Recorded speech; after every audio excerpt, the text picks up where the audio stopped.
Last summer, my wife and I taught our 3-year-old son how to ride a bike. We started him out on a bike with training wheels, and as he began to roll along, we took one training wheel off, and as he began to get his balance on 3, we took the other off, and down the driveway he went. And then, face forward, over the handlebars, and into the pavement. As the tears started to roll down his eyes, imagine if I went up to him and said, "Hey, son, this is just too hard. You're never going to get it. Let's give up. Let's put the training wheels back on." Wait, that'd be wild, right? Well, here's what's wild about that. Individuals with physical disabilities are told this every single day. Every day, an individual with a physical disability are told what they can and what they can't do. But what if we took that same idea of disabilities and used this same way of looking at it as a new way to smash through barriers that exist in life? And so every so-called barrier could be smashed through this idea of breaking down disabilities. As you probably noticed when I walked out here, I walk a little funny.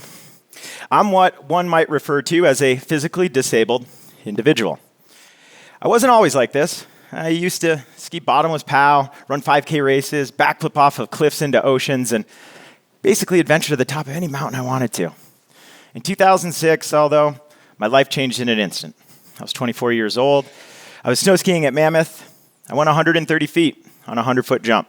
And I came down from 30 feet in the air, and the resultant impact into the snow burst fractured my T12 vertebrae into my spine. Initially, I could not feel, I could not stand, I could not walk. I could not move anything below my belly button. After 2 weeks in the ICU, 6 surgeries, and 4 weeks in a rehab facility, my road to recovery began. I was now partially paralyzed from the belly button down. Luckily, I walked out of the renowned facility that day using a 4-point walker and ankle braces. And right then and there, I had one decision. Do I adapt and overcome, or do I adapt and destroy? Well, let me give you guys an example about what it means to adapt and destroy. You see this door handle right here. Looks like a normal door handle. This is a universally designed door handle.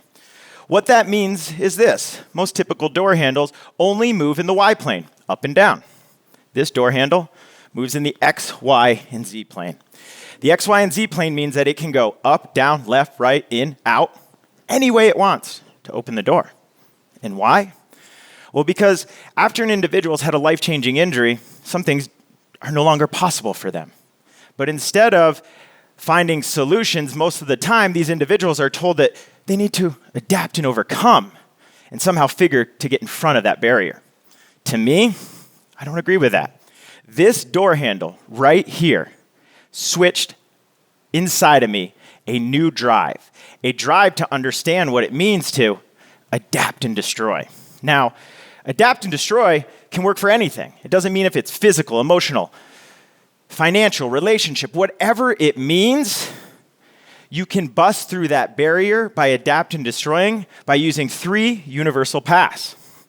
And the 3 universal paths are physical, social, and mental. Physical starts like this. When I wanted to get back into mountain bike riding, I had one little problem. I can't feel my feet, which makes it a bit problemsome to ride my bike.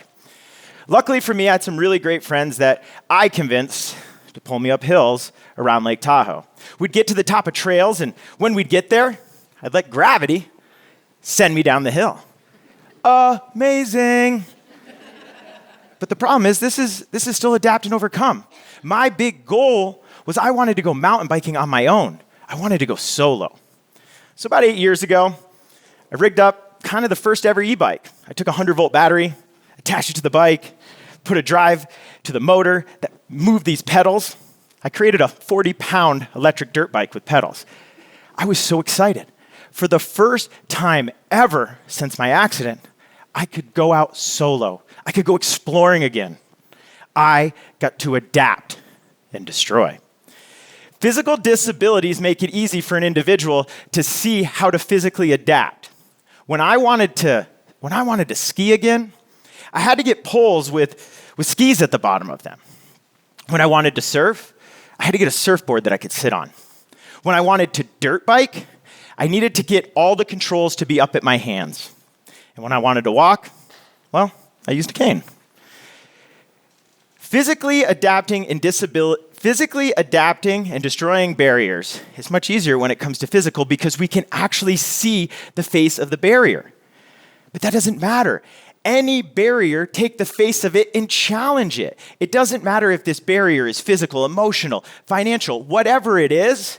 We just have to decide that we're going to take the training wheels off and get back on the bike so that we can start to adapt and destroy socially. Because the second part, social, let me tell you, most of you probably don't realize this. The social part is actually harder. It's harder than actually losing the ability to walk. My tribe, my community before my accident is completely different than my tribe now post-accident. See, many people don't know this. Community, it's a byproduct of sport.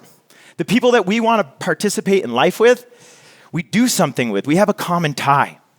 So before my accident, I had this great group of friends that I'd ski bottomless powder with, drop cliffs, and we had this love of skiing that was our tie to each other. But unfortunately, after a life-changing injury, well, everything in your life's going to change. That love of skiing, that common tie between me and my friends was now gone. My community had to change. I had to adapt and create myself with no excuse to get back into community. Because without community, well, most ancient cultures use the form of excommunication as the toughest and most harshest form of punishment. Excommunication from the tribe because we cannot survive, let alone thrive, without community. So the second part to adapt and destroy is creating community with no excuses. Our disabilities, we can create a barrier around who we are, isolate ourselves, push people away by saying, this is my new identity, this is who I am, I don't care what you're trying to tell me. That mindset right there is going to push people away.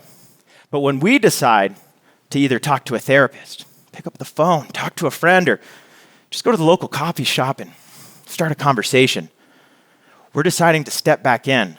We're deciding to take the training wheels off. We're deciding to get back on the bike and start riding forward. And the third part to adapt and destroy, well, that one's mental. For the last 16, 17 years, I've been at the bedside of countless individuals days after they've suffered a spinal cord injury. Some of them want nothing to do with me. Some of them, however, listen with curiosity. These individuals, I can tell you right then and there, I know how their recovery is going to go. It's 100% based on their mindset. It's that moment when those individuals decide that there is no rewind button. And when they decide to stop trying to rewind, they can actually start moving forward. And will it be awesome? Well, that's up to them. I know it will be awesome. It's because they have the decision to listen to those who are trying to tell them to either put on the training wheels or, like me, tell them to get back on the bike. Someone recently asked me if I consider myself disabled. The word really doesn't mean anything to me. I don't really align with the word disabled because to me, it means broken. And to many of you, I may look broken. My physical injury, however, is not who I am. My physical injury actually made me stronger because my mind and my heart have improved from my physical injury. If someone would have told me this physical injury would have opened up all these doors, I would have never believed them. Not in a million years. Before my injury, I never surfed. Not a once. Now, the community that I've created, we go to Maui every single year with a group of 50 people and surf the waves of Maui. Who'd have ever thought that? Since that snow ski accident, I started a nonprofit organization that's helped over 600 plus individuals with spinal cord injuries through the recovery process. We give the gift and the idea of hope back to these individuals through the form of sport, skiing, biking, surfing, whatever it may be. And why? Because almost everybody thinks that's off limits to them. But it's not. It's how we get them back into community and, more importantly, back into life. So I don't want any of you guys to pity me for feeling broken. My family, my friends, my community, The 100 of individuals that I've helped have all recognized this. It's my path. It's my path to creating awesomeness. And when you create awesome, you allow for those barriers to adapt and be destroyed, not just for yourself, but for others to experience awesome. And when you do that, you open up new doors, new possibilities, and new perspectives. When you adapt and overcome, it's like telling a little kid to put those training wheels back on the bike.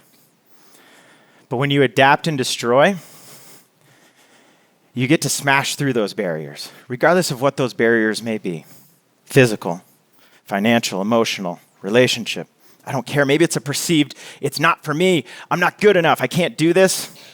I'm sorry. But when we bust through those, well then, we are the lucky ones. For those that decide to get back on the bike, we get to ride into the sunset on our bike with the fireworks going off above us because, well, we're the lucky ones. The ones that get to fall back in love with something they thought they lost.